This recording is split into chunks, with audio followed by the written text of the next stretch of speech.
Day 107, April 17th, the gentle drawing of God's love, Hosea 11 verse 4.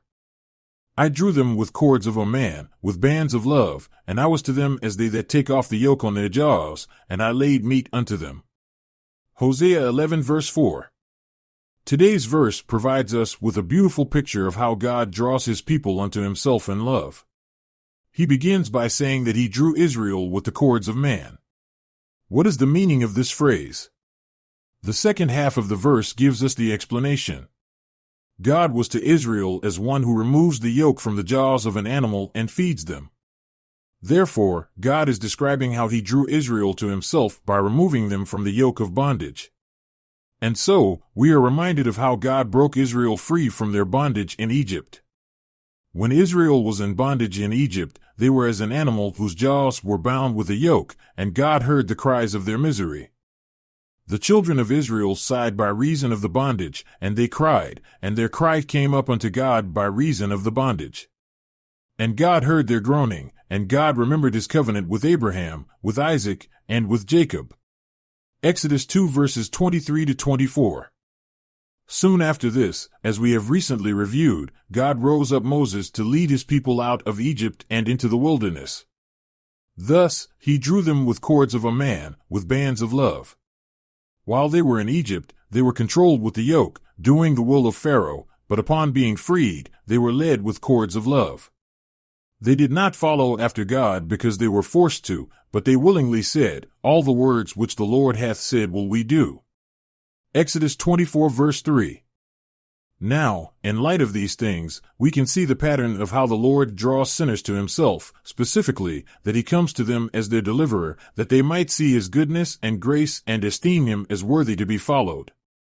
Even though he is God, their creator, he does not act in an imposing manner, but draws them with gentle kindness and compassion. In the pattern, we must notice that bondage is the first phase of God's drawing. He allows bondage so that he might deliver, for he bringeth out those which are bound with chains, Psalms 68 verse 6. Therefore, the drawing of God always begins with an awareness of one's own bondage. Sin is spiritual bondage, and those who are being drawn with the cords of God's love are those whose eyes are open to the understanding of their enslavement to sin. In the following excerpt, we see how the self-righteous Jews were blind to the yoke of sin. They answered him, "We be Abraham's seed, and were never in bondage to any man. How sayest thou, ye shall be made free?" Jesus answered them, "Verily, verily, I say unto you, whosoever committeth sin is the servant of sin." John 8 verses 33 to 34. Whether they realize it or not, those who practice evil are in spiritual Egypt, enslaved to sin. They are bound with the yoke of wicked lusts and are led about by it in all their ways. Though they esteem themselves as free and independent, they are actually obeying their master. In the book of Romans, Paul made this clear, saying, "Know ye not, that to whom ye yield yourselves servants to obey, his servants ye are to whom ye obey, whether of sin unto death, or of obedience unto righteousness." Romans 6 verse 16, men may suppose that they are their own master when they sin, but sin is their true master. The Bible even tells us that they are taken captive by the devil at his will. 2 Timothy 2 verse 26, sin blinds us from the reality that we only have two masters to choose from, but a master we must choose. If we do the will of God, he is our master, but if we do anything but his will, sin is our master. All who pridefully assume that they are mastered by none have foolishly chosen sin as their master. Thus, true freedom is not the freedom to do the desires of the flesh, for that is the same bondage to sin, but true freedom is freedom from the bondage of sin to do the will of God. When we are brought to the understanding of our spiritual bondage, God is drawing us to himself with bands of love. At the moment of conversion, we see ourselves bound up in the yoke of iniquity, and we look to Christ, our great deliverer, who can lift the yoke from us. Oh, how great is his desire to free us from the bondage of sin!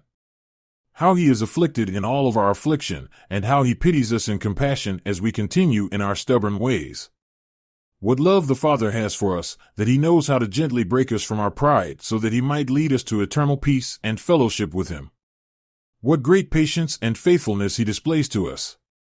The longer we walk with the Lord, the more we see Him gently leading us with these wonderful bands of love. As we have implied, the truth is the means by which God lifts the yoke of sin from upon us.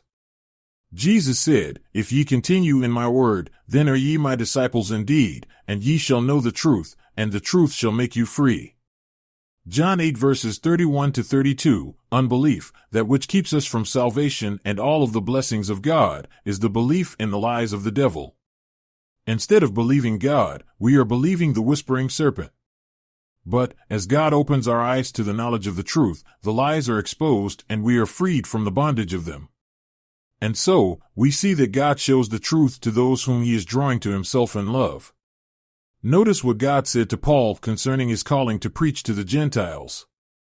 "But rise, and stand upon thy feet, for I have appeared unto thee for this purpose, to make thee a minister and a witness both of these things which thou hast seen, and of those things in the which I will appear unto thee, delivering thee from the people, and from the Gentiles, unto whom now I send thee, to open their eyes, and to turn them from darkness to light, and from the power of Satan unto God, that they may receive forgiveness of sins, and inheritance among them which are sanctified by faith that is in me." Acts 26 verses 16 to 18. True spiritual freedom always coincides with an awakening to the truth.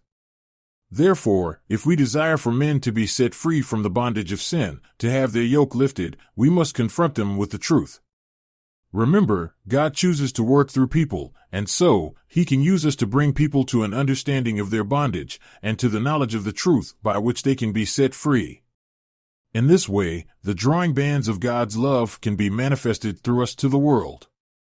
What a magnificent truth! That those who have been drawn can themselves be a part of the drawing of others. Let us praise the Lord for His bands of love.